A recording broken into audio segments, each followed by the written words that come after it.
ยังทำไมเอาพี่พลอย ขึ้นเลยดิอ่ะ พี่พลอยแล้ว เอาไปตามมาก่อน พี่พลอยแล้วก่อนพี่พลอยแล้วก่อน เอาไปก่อน เก่ง เอาอีกก้อนเอาอีกก้อนเอาอีกก้อน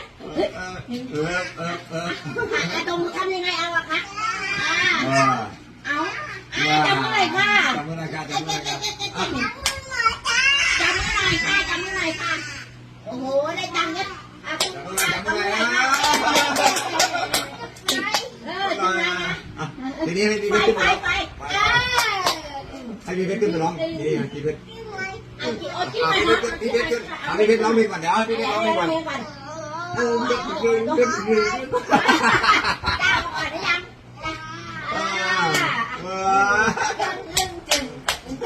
ข้างล่างเลยเต้นหน่อยข้างล่างก็เต้นหน่อยตึงตึงตึงตึงตึงตึงตึงตึงตึงตึงตึงจำมือหน่อยค่ะจำมือค่ะจำมือจบแล้ว